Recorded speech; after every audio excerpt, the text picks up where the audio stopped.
In the middle of downtown Honolulu, behind a wrought iron fence and a lawn cut by state groundskeepers, a palace still stands. It is the only royal palace on American soil, and today it operates as a museum, its koa wood floors walked by tour groups in shorts and sun hats, its staterooms roped off behind velvet cord. The building itself spent close to 80 years as the territorial and then state capital, its throne room converted into a legislative chamber, until government offices moved out in 1969, and preservationists spent the following decade returning it to something close to its original condition. It reopened to the public as a museum in 1978.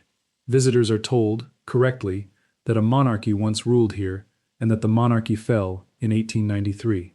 What the audio guide tends to leave out, because it does not fit neatly into a 40-minute tour, is that no Hawaiian monarch ever signed a treaty ceding the kingdom to the United States. No plebiscite of the Hawaiian people was ever held on the question of annexation, and the joint resolution that Congress eventually used to claim the islands required only a simple majority precisely because the treaty that was supposed to do the job, the kind that legally transfers sovereign territory between nations, could not gather the votes it needed. Twice, the kingdom did not surrender its legal existence. At some point that nobody in Washington ever formally marked on a calendar, it was simply treated as though it no longer had one. If you're enjoying this story so far, don't forget to hit the like button and subscribe. Drop a comment telling me where in the world you're watching from. I love hearing from you. The record of what actually happened survived anyway, in the hands of people who were present at the moments the official story tends to skip over. One of them was a woman named Lahi Webb, born in Honolulu in 1862, who by 1914 had become the last lady-in-waiting and closest daily companion of a woman the United States government no longer recognized as a queen. Webb was in the house at Washington Place, a private residence a short walk from the palace, on the morning in November of 1917, when that woman, Lydia Liliuokalani, the last reigning sovereign of the Hawaiian Kingdom, died at 79 years old. What Webb witnessed in that room, and what the funeral that followed made visible in the streets of Honolulu, to a crowd the government insisted had no queen left to mourn, is where this account eventually arrives. To understand why so many people came, you first have to go back to the family names that built Hawaii's kingdom, and the different family names that spent 30 years quietly taking it apart. The Hawaiian Kingdom that Lydia Liliuokalani was born into, in September of 1838, had been unified for less than 3 decades under a single line of chiefs descended from Kamehameha I. By the time of her birth, it was recognized as an independent nation by Britain, France, and the United States, with its own constitution, its own currency, its own postal service, and its own diplomatic missions abroad. She was raised, in the custom of the Ali'i class, as a Hanai child in the household of Abner and Koniapaki, educated at a mission-run school alongside the cousins who would later become her rivals for the throne, and in 1862 she married an American-born government official named John Owen Dominus. When Kalakaua set out on his world tour in 1881, it was Liliuokalani, not any of his ministers, whom he appointed regent to govern the kingdom in his absence, a decision that gave her nearly a year of direct experience running a government years before she inherited the crown outright. In 1887, as a princess of the royal line, she traveled to London to represent her brother's government at Queen Victoria's Golden Jubilee, one of the last moments the kingdom presented itself to the world as a sovereign equal among nations rather than a territory in waiting. The unification itself had been the work of her great-grandfather's generation. Kamehameha I had spent the years between 1795 and 1810 conquering and negotiating his way across the archipelago, bringing the separate chiefdoms of Hawaii, Maui, Oahu, and Kauai under a single crown for the first time in the island's recorded history. What his descendants inherited was not a collection of tribal territories but a functioning state, one that maintained treaties of friendship and commerce with the United States, Britain, and France, and that had been formally received as an equal by the courts of Europe. Her older brother, David Kalakaua, had taken the throne in 1874, and for over a decade he pursued a vision of a modern, self-governing Hawaii. In 1881, he became the first reigning monarch of any nation to circumnavigate the globe, touring the courts of Japan, China, Siam, Egypt, Italy, and the United States, to study how smaller nations preserved their independence in an age of expanding empires. He built an opera house, sent Hawaiian singers on world tours, and negotiated a trade agreement that gave Hawaiian sugar duty-free access to American markets. That agreement, the Reciprocity Treaty of 1875, is the detail historians keep returning to, because it explains almost everything that followed. It turned sugar from a modest island crop into a fortune, and the fortune did not spread evenly. It concentrated in the hands of a small circle of plantation owners, most of them descended from the American Protestant missionaries who had begun arriving in the 1820s, and in the trading houses that financed, shipped, and insured their crop. 5 of those houses, Castle and Cook, Alexander and Baldwin, C. Brewer and Company, Theo H. Davies and Company, and American Factors, came to control so much of the territory's plantations, ports, and capital that later generations simply called them the Big Five.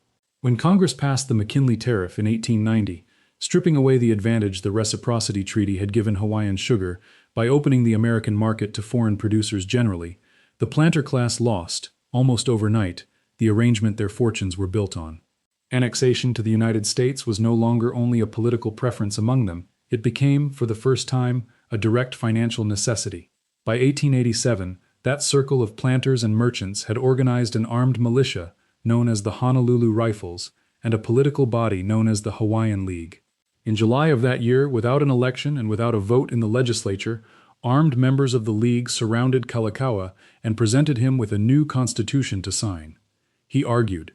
He protested.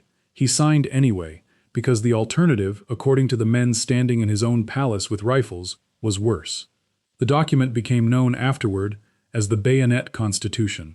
It stripped the monarch of most of his remaining executive authority, and it rewrote the voting rules so that a Hawaiian subject needed a significant income or property holding to cast a ballot at all, a bar that excluded most native Hawaiians while leaving many foreign residents, some of whom held no Hawaiian citizenship whatsoever, free to vote if their income qualified.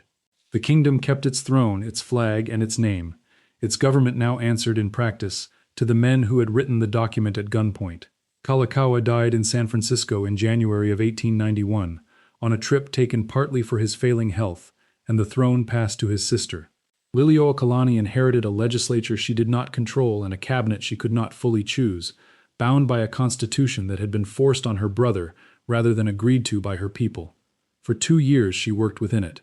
Then, in January of 1893, she informed her ministers that she intended to promulgate a new constitution of her own, one that would restore the vote to disenfranchised Hawaiian subjects and return meaningful authority to the crown.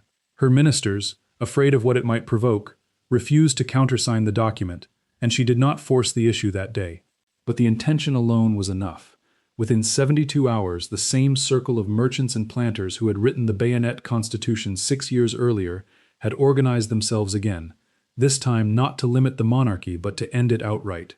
On the afternoon of January 16, 1893, a group calling itself the Committee of Safety, 13 men led by a lawyer and newspaper publisher named Loren Thurston, asked the American minister to Hawaii, John L. Stevens, to land United States troops in the city. Stevens agreed. Marines and sailors came ashore from the warship USS Boston that evening, officially to protect American lives and property, and took up positions near the government building and the palace grounds. The following afternoon, January 17th, the committee walked into Aliolani Hale, the government building standing directly across the street from the palace, read a proclamation from its steps, seized the treasury and the official archives inside, and declared a provisional government with a lawyer and judge named Sanford Ballard Dole, himself the son of missionaries who had arrived decades earlier, installed as its president. Liliuokalani, with an armed foreign military force stationed within sight of her own palace and no reliable troops of her own to call on, chose not to fight. She yielded her authority, she stated afterward in writing, not to the provisional government but to the superior force of the United States, on the understanding that the American government, once it had examined the facts, would set the matter right and restore her to the throne. If you're hooked on this story, make sure to subscribe and turn on notifications so you never miss an upload. Your support means everything and helps me bring you more emotional stories like this one. For a moment, it looked as though the Queen's faith in that process might be rewarded. Grover Cleveland took office as president less than 7 weeks later, and within 5 days he withdrew the Annexation Treaty his predecessor had already sent to the Senate for ratification. He dispatched a former congressman named James Henderson Blount to Hawaii with instructions to investigate exactly what had taken place. Blount spent months on the islands, took testimony from participants on every side of the dispute, and returned a report running past 1,000 pages of documents and sworn statements. His conclusion was direct.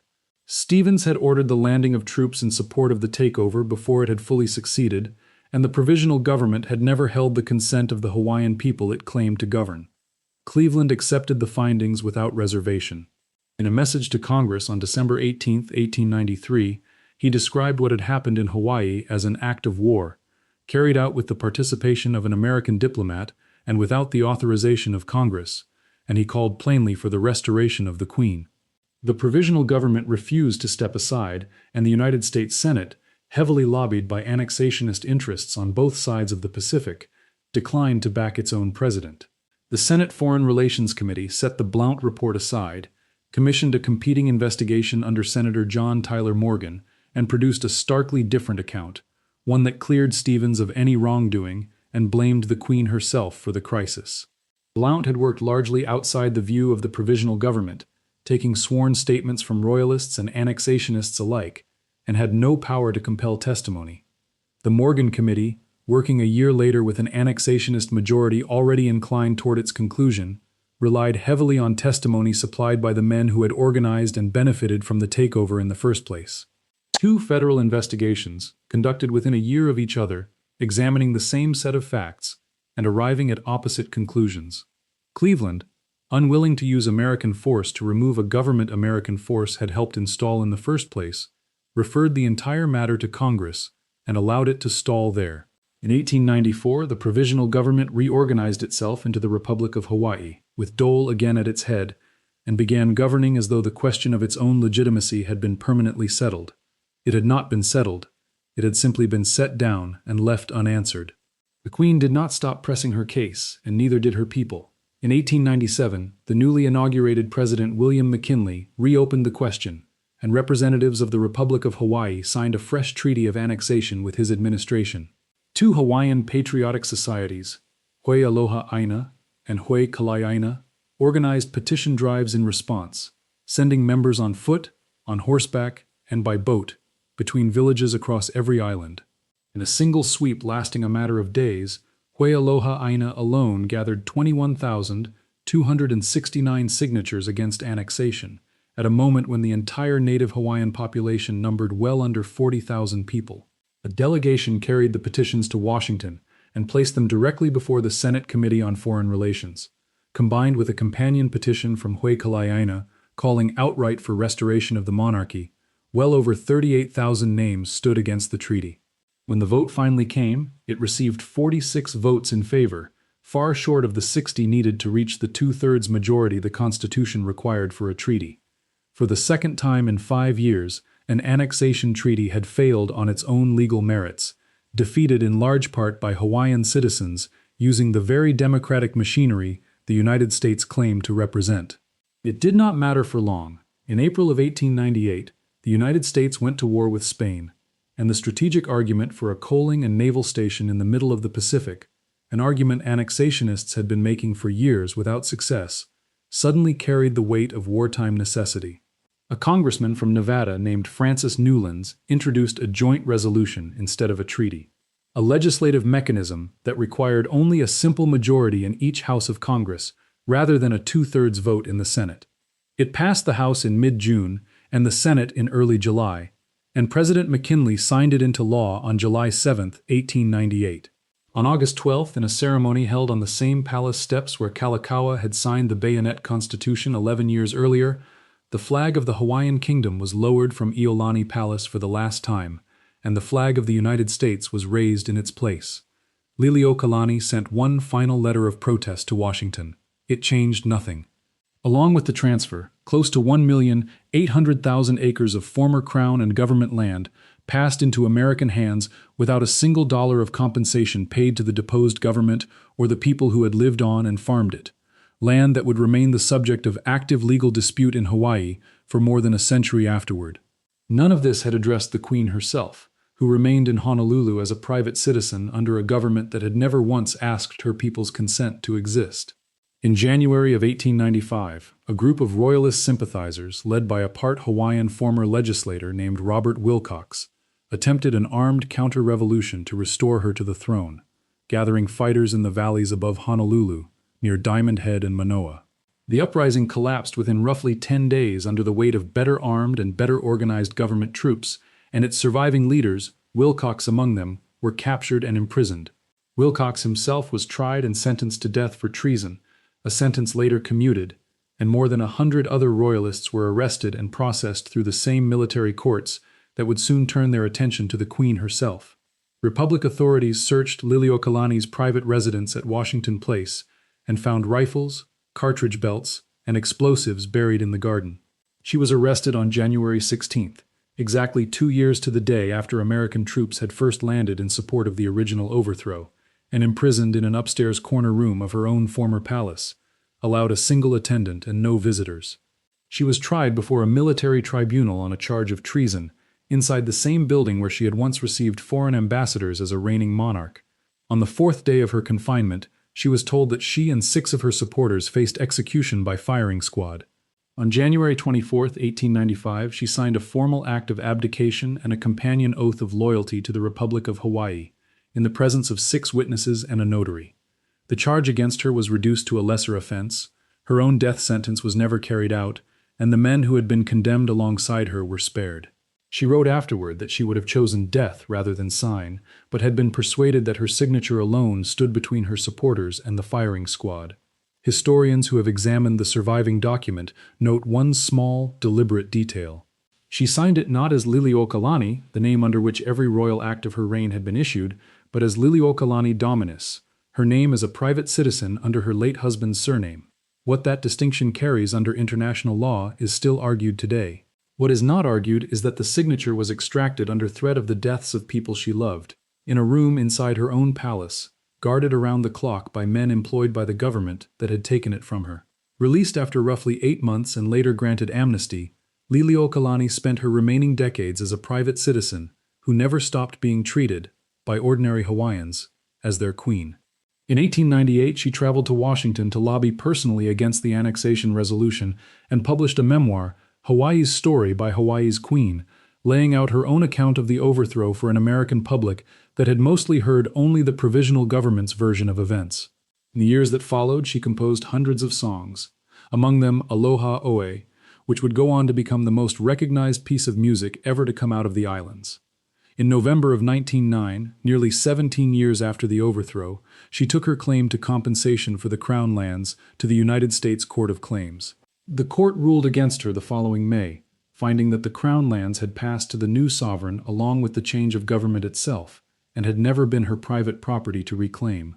She never received the settlement she asked for. In 1911, the territorial legislature granted her a modest lifetime pension instead, a fraction of what she had sought, and she lived out her remaining years on it at Washington Place.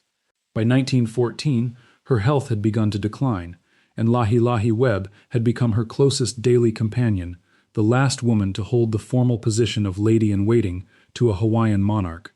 Webb later described watching the Queen's strength fail steadily through the autumn of 1917.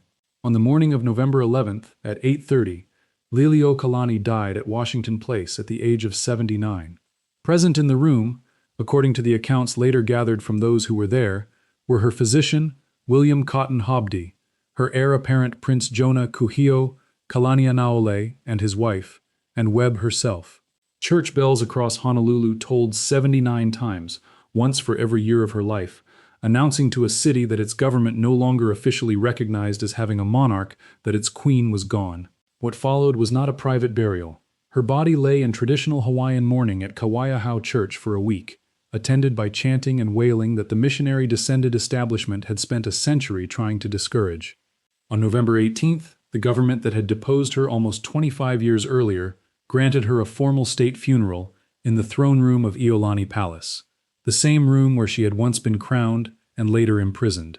Roughly 1,500 mourners walked in the procession that carried her casket to the royal mausoleum at Mauna Ala, pulling it by hand along 1,200 feet of rope, while a children's choir sang the song she had written herself.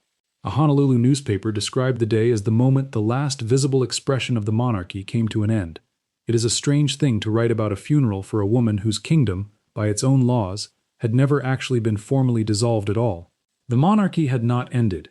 Its last monarch had simply died, and thousands of people who were legally forbidden from calling her their queen turned out anyway to bury her as one. The paper trail she and her people left behind did not fare as well as her memory. The petitions that Hawaiian had carried to Washington in 1897, more than 21,000 signatures gathered in a matter of days by people traveling on foot, by horse, and by canoe between villages, were filed away in the National Archives after they failed to stop the Second Treaty. They sat there, uncatalogued in any way that made them easy to locate, for exactly 100 years. In 1997, a scholar named Noenoe Silva located them while researching an entirely different question and brought copies home to Hawaii. Families across the islands have been searching those pages ever since for the names of their own great-grandparents, signatures that had been sitting quietly in a federal building the entire time. Most people assumed the record of that resistance no longer existed. The federal government's own accounting of what had happened arrived even later. On the 100th anniversary of the overthrow, in November of 1993, Congress passed and President Bill Clinton signed a joint resolution containing 37 separate findings of fact, acknowledging that the overthrow of the Hawaiian Kingdom had occurred with the active participation of American agents and citizens, that it had lacked the consent of the Hawaiian people, and that Native Hawaiians had never directly relinquished their claims to sovereignty over their national lands, either through their monarchy or through any plebiscite of their own. The resolution created no court remedy and returned no land. What it did was put the United States government's own signature on a version of events the Republic of Hawaii had spent a century insisting no one needed to write down. 2 years after that, the acknowledgement found its way into an international courtroom. A Hawaiian national named Lance Larson, arrested for following the law of a kingdom the United States did not recognize, brought a claim to the Permanent Court of Arbitration in The Hague against an acting government calling itself the Council of Regency of the Hawaiian Kingdom. Before the tribunal could hear the substance of the dispute, it first had to satisfy itself that the Hawaiian Kingdom qualified as a state capable of being party to an international arbitration at all, a threshold question the panel worked through for months before agreeing to convene. The case never reached a final ruling on Larson's underlying claim. In February of 2001, the tribunal found that the United States itself was a necessary party that had never agreed to appear, and the two sides settled the matter later that year without resolving it on the merits. But the procedural finding that allowed the case to proceed at all, that a body calling itself the government of the Hawaiian Kingdom could stand as a state before an international court, is a detail supporters of Hawaiian sovereignty have cited ever since, and one that critics are quick to note settled nothing about the underlying question of who actually holds legal title to the islands today. None of this settled anything in the years since, and it was never meant to. A movement for Hawaiian sovereignty, made up of several organizations with different legal theories and different endpoints in mind, has continued to press the questions the apology resolution raised but never answered. Some groups argue for a restored, internationally recognized Hawaiian kingdom, occupying the same legal space it held before 1893. Others work within the framework of federal Native American-style recognition, seeking self-governance short of full independence. They do not agree with each other, and the disagreement itself has been used, at times, to argue that none of it should be taken seriously. But the underlying documents they are all arguing over, the Blount report, the apology resolution, the Ku'e Petitions, the record of the Abdication signed under threat of execution, were not produced by activists. They were produced by the United States government, the Republic of Hawaii's own courts, and the Queen's own hand. Iolani Palace still stands where it always did, restored plank by plank over decades of preservation work. Its throne room, the same room where Liliuokalani was crowned, tried, imprisoned, and finally given a state funeral. Washington Place, where she signed away her throne under armed guard and where Webb sat beside her as she died, is now a house museum a few blocks from the palace gates. The royal mausoleum at Mauna Ala is still tended, its gates still open for descendants and Hawaiian civic societies who leave offerings on the anniversaries of deaths that occurred well over a century ago. And close to 1,800,000 acres of the land transferred to the United States in 1898, without a treaty, without a vote, and without a single Hawaiian signature attached to a lawful cession, remain the subject of active legal disputes in Hawaii courts today, arguments over a trust obligation the state government inherited but has never fully resolved. Nobody in Washington ever wrote the one document that would have formally ended the Hawaiian Kingdom under its own law. There was a coup, carried out with the help of a foreign warship anchored in the harbor. There was a forced signature, obtained under the threat of execution. There was a joint resolution, passed because a treaty could not earn the votes a treaty required. Not once, but twice. What there has never been, in over a century, is the single document that would have made any of it final. The kingdom did not fall. It was simply, gradually, and without anyone in a position of power ever quite saying so out loud, no longer allowed to rule. Tour guides at the palace today generally do not linger on that distinction, and there is no reason to expect them to. It is a difficult thing to fit into a 40-minute walkthrough between the state dining room and the gift shop, but the distinction is there in the record for anyone willing to look past the velvet rope, in the demurrer filed and lost in a federal courtroom in 1910, in the tolling of 79 bells over a city that had been told for 2 decades that it no longer had a queen to mourn, and in a stack of petitions that sat inside a government warehouse in Washington for exactly 1 century before anyone thought to open the box. Every other fallen monarchy in this century of fallen monarchies has a document somewhere, a treaty, an act of parliament, a formal abdication freely given, that marks the precise moment its own laws recognize the end. Hawaii's kingdom has no such document, only a flag lowered on a set of palace steps by men with no legal authority under Hawaiian law to lower it, and a silence that has now lasted well over 100 years. Thank you so much for watching until the end. If you love this story, check out the other videos on your screen now. I think you'll really enjoy them. And don't forget to subscribe if you haven't already. See you in the next story.